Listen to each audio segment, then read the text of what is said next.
Hi, and welcome to Horror Recapped. Today we will be examining 2005's Land of the Dead. Beware, spoilers ahead. Watch out and take care. The movie starts with people on the porch of a white bungalow looking and walking like zombies. They are the living dead. The next scene begins with two middle-aged men, Riley and Mike, hiding behind a bush with binoculars in Riley's hands.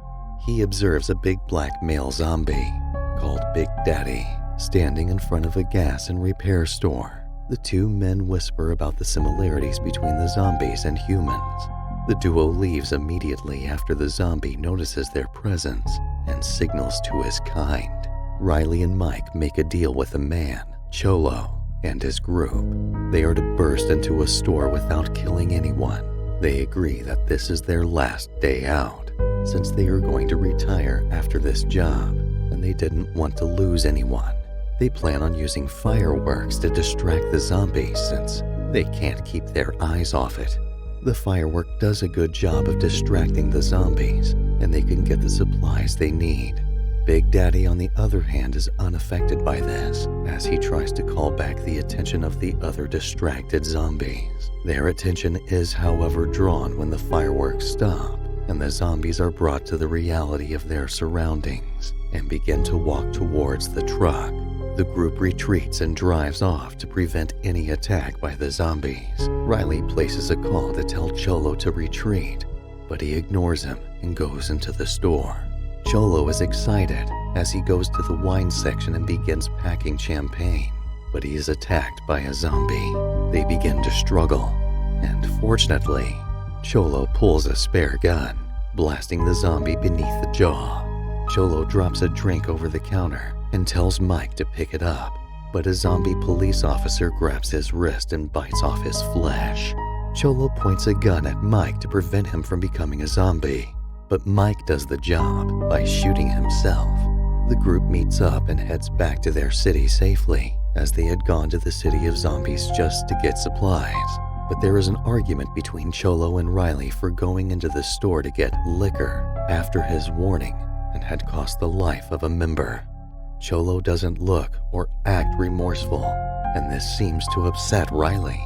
Back in the city, Cholo sells the champagne for a lot of money.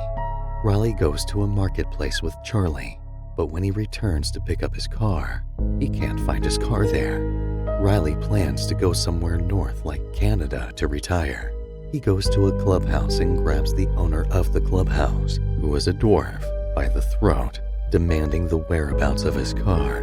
This, however, ends when Riley's attention is drawn to a prostitute, Slack, who is locked in a ring with two male zombies. Riley shoots at the two zombies, and this angers the dwarf. The dwarf tries to shoot at Riley, but misses. He finds a better direction to shoot Riley from, but this never happens as Charlie kills the dwarf with a shot. Everyone in the club runs for their life.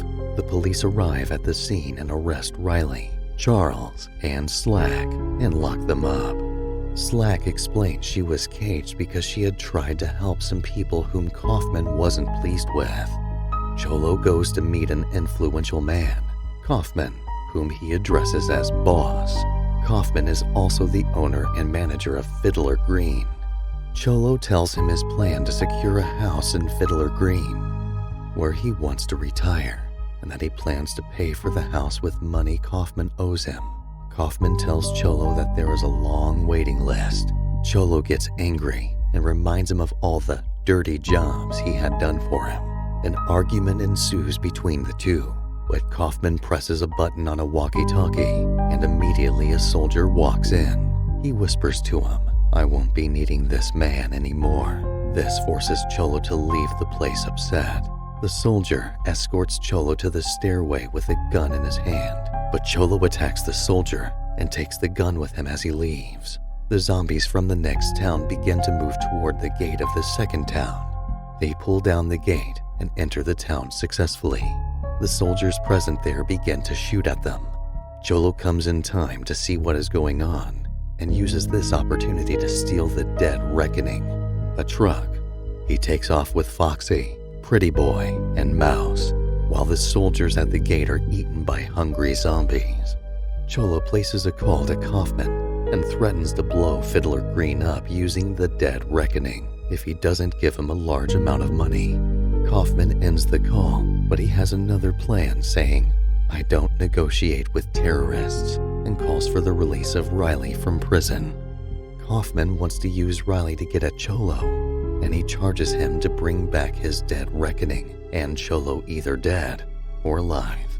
Riley in return gets his car, together with ammunition, and his friends in the prison cell get to leave with him too. He goes in search of Cholo with 3 of Kaufman's men, together with Slack and Charlie. Cholo, on the other hand, is expecting his money, but doesn't see Kaufman. He continues with his plan of bombing Kaufman's castle. Kaufman is not ready to give in to Cholo's threat, nor is he ready to take the risk, so he packs his bags containing money and runs for his life. Riley gets to where the truck is by using a tracker. He had placed a tracker on Dead Reckoning, as it was the truck he used to get supplies from the other town. Riley tries to act friendly like he knows nothing, but Cholo is not dumb enough to believe that. So, he allows Riley into the truck, but immediately points a gun at him, and Charlie, who is with him. Cholo orders his men to watch Charlie and Riley as he sets the bomb toward Fiddler Green. Cholo gets mad when the timer for the bomb is disrupted by Riley. The zombies are now in the streets of the human city, causing havoc in the town. They set a place on fire where 2 girls were making out. Riley finally takes control of Dead Reckoning with the help of his backups and places a call to Kaufman saying, "We have him," while pointing a gun at Cholo. Kaufman doesn't believe it as he sees a fire in the street. He believes that it was Cholo who did it. Riley turns also to see the fire and ends the call after saying, "That's not Cholo, Mr. Kaufman." Riley leaves Cholo and Foxy outside after they refuse to go with them. Riley is kind enough to give them a rifle and takes other members in the truck to the city to help. There is chaos in the city as the zombies launch an attack against the humans. Cholo and Foxy begin their journey as they walk, but Cholo is bitten by a zombie, and Foxy points a gun at Cholo saying, "It's your choice, bro." Cholo replies saying, "No, I've always wanted to know how the other side lives." The zombies, after ruining the city, gain access to the Fiddler Green. The survivors in the city begin to run toward the city gate as the zombies keep getting close to them. The walls are electric fences, and the humans are trapped between those and the zombies. Riley and his members try to distract the zombies with fireworks, but this time, after a slight observation, they focus on the task of eating the humans. Kaufman begins to run for his life as the zombies run after him. He notices the presence of someone behind him, and he turns to see that Cholo is now a zombie. Big Daddy appears behind them. He spills petrol and sets them on fire. Riley and his team get a view of what is going on outside, and they are all broken to see that the zombies eat up the humans that ran to the city gate. Riley and his group have no other choice but to blow up the city, which they do. They are sad, but this changes after they see some humans come out of their hiding place, where they had hidden from the now destroyed zombies. Big Daddy and some of the zombies are not dead, but they move away from the town looking for a place to live. The movie ends with Riley and the group heading to the north in the Dead Reckoning, with fireworks in the sky. That's gonna wrap up this recap. We hope you have enjoyed it. If so, please click the subscribe button with notifications turned on so you don't miss a single video.